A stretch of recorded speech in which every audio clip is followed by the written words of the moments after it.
तो दोस्तों electric generator क्या है और ये कैसे काम करता है। इलेक्ट्रिक जनरेटर एक ऐसी मशीन है जो मैकेनिकल एनर्जी को इलेक्ट्रिक एनर्जी में कन्वर्ट करती है, मतलब यांत्रिक ऊर्जा को विद्युत ऊर्जा में परिवर्तित करती है। इसे जनरेटर या विद्युत डायनामो भी कहा जाता है। सरल भाषा में डायनामो ही एक विद्युत जनरेटर है। आजकल घरों से लेकर इंडस्ट्री में सभी जगह पर जनरेटर का प्रयोग बिजली बनाने के लिए होता है। यह माइकल फैराडे के इलेक्ट्रोमैग्नेटिक इंडक्शन के सिद्धांत पर आधारित है। आज के समय में इलेक्ट्रिसिटी का प्रयोग बहुत ज़्यादा हो रहा है। चाहे कोई भी क्षेत्र हो, हर क्षेत्र में इलेक्ट्रिसिटी का प्रयोग होता है। हमारी इलेक्ट्रिसिटी बनती है पावर प्लांट में, और पावर प्लांट में इलेक्ट्रिसिटी को बनाने के लिए उसे एसी जनरेटर का प्रयोग किया जाता है तथा कंपनीज, फैक्ट्रीज, मॉल्स तथा सभी प्रकार के पावर प्लांट में एसी जनरेटर का प्रयोग किया जाता है। बिजली जनरेटर का आविष्कार निकोला टेस्ला द्वारा किया गया था। तो निकोला टेस्ला ने इलेक्ट्रिक जनरेटर का इन्वेंशन किया है। दोस्तों, इलेक्ट्रिक जनरेटर का प्रयोग बिजली बनाने के लिए किया जाता है। आजकल इंडस्ट्री में इलेक्ट्रिक जनरेटर का प्रयोग अनिवार्य हो गया है। इलेक्ट्रिक जनरेटर में मुख्य दो पार्ट होते हैं। इसका पहला पार्ट होता है इंजन और दूसरा पार्ट होता है जनरेटर पार्ट, जिसके द्वारा इलेक्ट्रिसिटी बनती है। जब इंजन को स्टार्ट करा जाता है तो इंजन के मध्य लगी शाफ्ट के साथ इलेक्ट्रिक जनरेटर कनेक्ट होता है। इलेक्ट्रिक जनरेटर के स्टार्ट होते ही इलेक्ट्रिसिटी इलेक्ट्रिक जनरेटर से लगे तारों में बहने लगती है। हम सीधे शब्द में कह सकते हैं कि जैसे ही हम इंजन को स्टार्ट करते हैं, वैसे ही इलेक्ट्रिक जनरेटर इलेक्ट्रिसिटी को आगे फ्लो करना स्टार्ट कर देता है। यह इंजन डीजल से चलता है तथा यह ऑटोमेटिक तथा मैनुअल हो सकता है। जैसे ही लाइट आती है, जनरेटर अपने आप बंद हो जाता है। ये उसकी ऑटोमेटिक फंक्शनैलिटी पर डिपेंड होता है।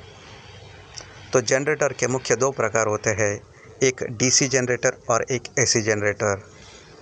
तो डीसी जनरेटर ये मैकेनिकल एनर्जी को कन्वर्ट करता है डीसी करंट में,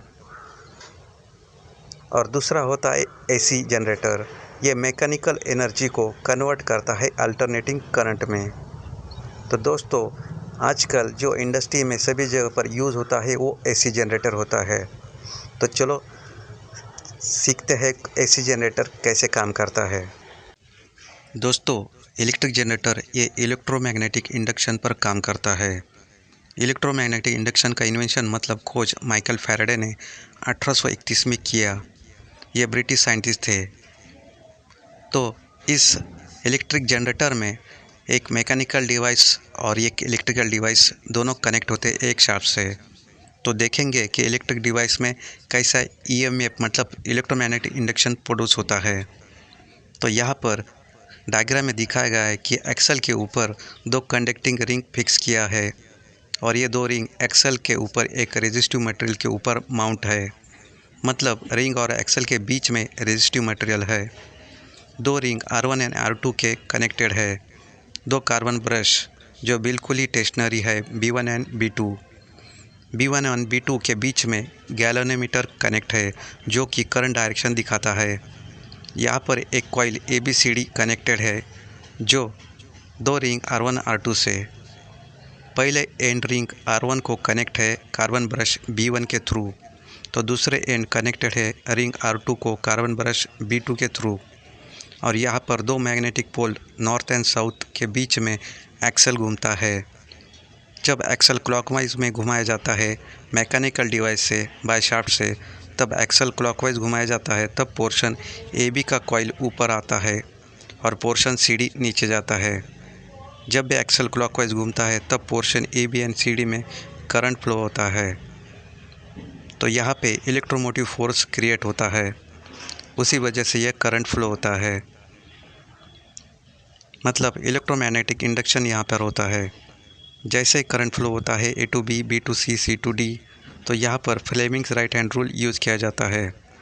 according to Fleming's right hand rule के अनुसार, जब हमें मैक्सिमम करंट चाहिए तो इलेक्ट्रिक कंडक्टर या मैग्नेटिक फील्ड के परपेंडिकुलर डायरेक्शन ऑफ मोशन में होना चाहिए, तब मैक्सिमम करंट फ्लो होता है। इस आधार पर यह कार्य करता है। जैसे कि राइट हैंड का थंब मोशन ऑफ कंडक्टर दिखाता है, first finger direction of magnetic field दिखाता है, और middle finger direction of induced current दिखाता है। तो यहाँ पर जब एक्सल क्लॉकवाइज घूमता है तब यहाँ पे EMF प्रोड्यूस होता है, मतलब इलेक्ट्रोमोटिव फोर्स, और इस इलेक्ट्रोमोटिव फोर्स की वजह से ही करंट फ्लो होता है।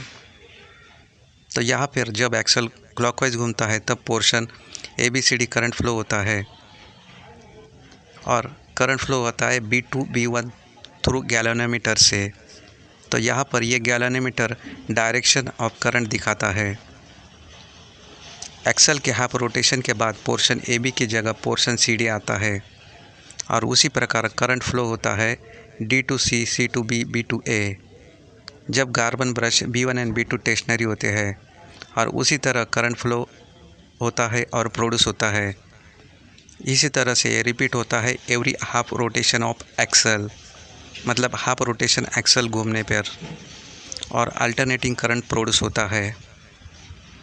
तो दोस्तों, ये इलेक्ट्रिक जनरेटर इसी सिद्धांत पर कार्य करता है, मतलब जबकि यहाँ पर एक ही कॉइल दिखाई है तो जनरेटर में एक्सल के ऊपर बहुत सारी कॉइल कनेक्ट होती है, तब उसी प्रिंसिपल पर यह जनरेटर डिज़ाइन किया जाता है कि हमें कितने किलोवाट का जनरेटर बनाना है और कितनी इलेक्ट्रिसिटी चाहिए। ये कंपनी के जनरेटर के डिज़ाइन के ऊपर निर्भर करता है। तो दोस्तों, इस तरह इलेक्ट्रिक जनरेटर कार्य करता है। तो ये सब कार्य करता है इलेक्ट्रोमोटिव फोर्स, मतलब इलेक्ट्रोमैग्नेटिक इंडक्शन पर कार्य करता है। तो ये कार्य होता है इलेक्ट्रिक जनरेटर का। तो दोस्तों, आपको ये वीडियो अच्छा लगा हो तो लाइक ज़रूर करना और अपने दोस्तों से शेयर ज़रूर करना, और हाँ, अब तक सब्सक्राइब नहीं किया है तो ध्यान से सब्सक्राइब ज़रूर करना। धन्यवाद दोस्तों।